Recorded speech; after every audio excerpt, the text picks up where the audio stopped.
बिस्मिल्लाहिर्रहमानिर्रहीम। अस्सलाम वालेकुम नाज़रीन, मेरा नाम है उस्मान फ़िरोज़ गाज़ी और आप देख रहे हैं सच क्या है।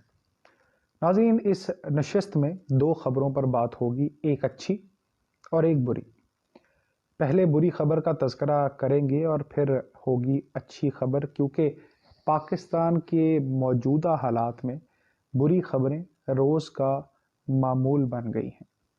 तो नाज़रीन, शुरुआत भी इसी से कर लेते हैं ताकि जो इख्तिताम है वो कुछ अच्छा हो सके। तो नाज़रीन, ये तो सबको मालूम ही है कि सऊदी अरब ने पाकिस्तान को 3 अरब डॉलर दिए हैं, जो पाकिस्तान को मौसूल भी हो चुके हैं। मगर यहाँ जो ख़बर और जो बात जानना ज़रूरी है वो ये है कि आखिर ये मेहरबानी हुई कैसे, और बज़ाहिर मेहरबानी पाकिस्तानी मईशत और पाकिस्तानी अवाम पर कितनी भारी पड़ सकती है। ये बात शायद नाजरीन अब तक नहीं पता चल सकी होगी कि कशकोल तोड़ देने की जो बड़के मारने वाले हैं उन्होंने कर्ज़ों के रिकॉर्ड तो तोड़ दिए हैं, और ये कर्ज़ा जो अब सऊदी अरब से लिया है ये भी ले लिया है। मगर क्या आप जानते हैं कि ये किन कड़ी शराइत पर लिया गया है? और दूसरी जो खबर की मैं बात कर रहा हूँ वो अच्छी है। एक उम्मीद की किरण है, और वो है सऊदी अरब में नौकरियों के हवाले से और जो लोग वहाँ काम कर रहे हैं उसके हवाले से। तो पहले शामिल करेंगे नाजरीन, तफसीलन इस बात का जिक्र करेंगे कि जो मेहरबानी सऊदी अरब की जानिब से हम पर की गई है, एहसान भी किया गया है। वो कहते हैं ना, चौधरी ने दे सब कुछ दिया लेकिन रहने भी कुछ नहीं दिया। वो सूरत हाल है। ये बात नाजरीन सच है कि हुकूमत को दरपेश मसाइल में कई चीज़ों का ताल्लुक बैरूनी अवामिल से भी है, लेकिन ये बात भी एक अटल हकीकत है, इसको हम नज़रअंदाज नहीं कर सकते कि सारी बदतरीन सूरत हाल को इस नहज तक पहुंचाने में बहुत से अंदरूनी अवामिल भी कार फरमा हैं।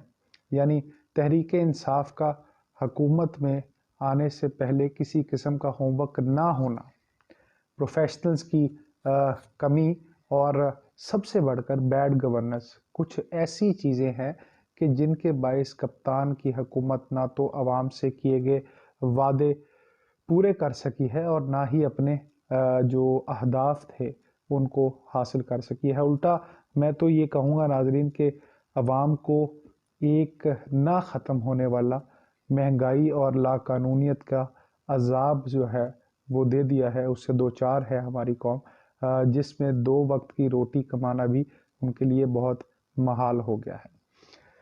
नाज़रीन, हम ये सब जानते हैं, सभी जानते हैं कि पाकिस्तान की मईशत आज जिस हाल में खड़ी है, माजी में ऐसा कभी भी नहीं था।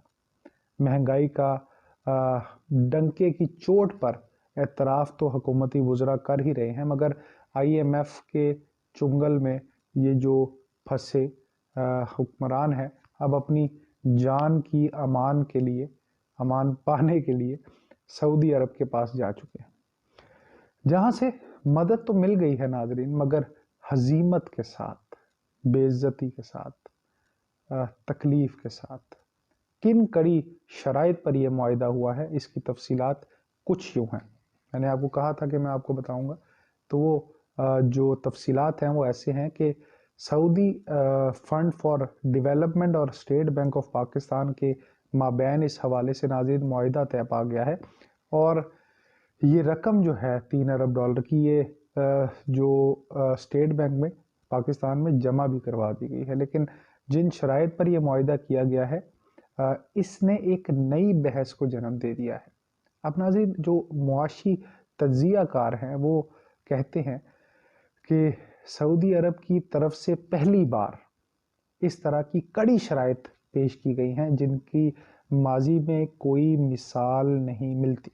यानी इस कदर हार्ड शराइत है।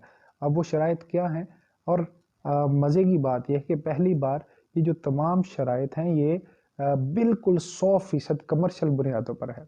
इन शराइत के मुताबिक اگر پاکستان IMF کی رکنیت چھوڑتا ہے تو ڈیفالٹ ہو جاتا، اگر کسی پیمنٹ کی ادائیگی نہیں کرواتا تو بھی ڈیفالٹ ہوگا، یہاں تک کہ شرح سود کی ادائیگی نہ کر سکنے کی صورت میں بھی اسے ڈیفالٹ ہی سمجھا جائے گا۔ ابھی ناظرین پکچر باقی ہے۔ سب سے بڑھ کر سعودی عرب کبھی بھی 72 گھنٹے، صرف 72 گھنٹے کے نوٹس پر قرضے کی واپسی کا مطالبہ کر سکتا ہے۔ تو ناظرین مہربانی ایسی ہو گئی ہے جیسے آگے کھائی اور پیچھے کھڈا۔ اس صورتحال میں تو خوف آنے لگا ہے کہ ہمارے ملک میں آخر ہو کیا رہا ہے، کوئی اتنا نااہل کیسے ہو سکتا ہے، جبکہ دوسری طرف پوری حکومتی مشینری آپ جانتے ہیں جن نان ایشوز پر لگی ہوئی ہے، جس میں آڈیو ٹیپ سے لے کر مبینہ ویڈیوز اور حلفیہ بیان تک شامل ہیں۔ اس صورتحال میں ناظرین بس بہتری کی دعا ہی اللہ تعالیٰ سے کی جا سکتی ہے کہ ہمارے ملک میں اللہ پاک کوئی اچھا معجزہ کر دے جس سے حالات جو ہیں وہ بہتر ہو جائے، کیونکہ عوام ناظرین حکمرانوں پر اپنا اعتماد کھو چکی ہے مکمل طور پر۔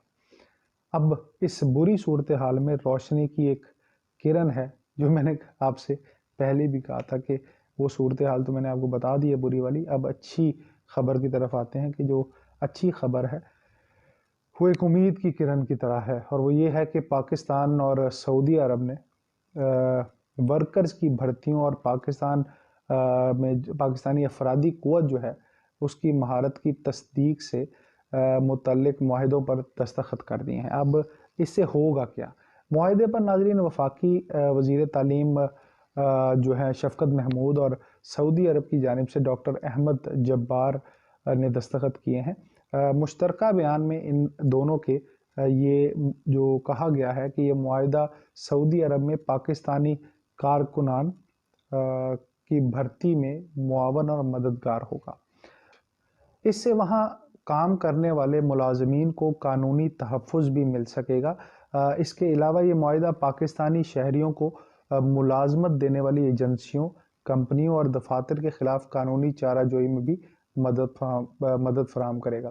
ناظرین اس معاہدے سے سعودی عرب میں پاکستانی جو مزدور ہیں اور دیگر شعبوں کے لیے افرادی قوت کی برآمد میں اضافہ ہوگا، جبکہ ادھر وزارت تعلیم کی جانب سے جاری بیان میں کہا گیا ہے، جن کے مابین یہ دستخط ہوئے ہیں جن کے ساتھ، کہ حکومت کی کوششوں سے لاکھوں ہنرمند پاکستانیوں کو روزگار کے نئے مواقع ملیں گے، جو کہ آپ کو میں نے کہا تھا کہ ایک امید کی کرن کی طرح ہے، اور وہ ان کے مطابق ان کی آمدن میں اضافہ بھی ہوگا۔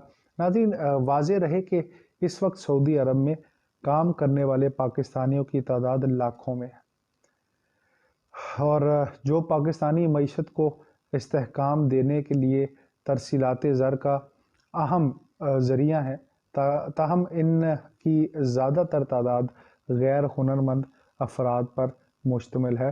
اس وجہ سے یہ جو بیسک پوائنٹ تھا، اس وجہ سے ان کو اپنے کام کا معاوضہ جو ہے وہ کم ملتا ہے۔ تو اب اس معاہدے سے یہ ہوگا کہ ان کے معاوضہ جو ہے وہ بڑھ جائے گا، اور دوسرا ان کو قانونی ہر طرح کی مدد مل سکے گی۔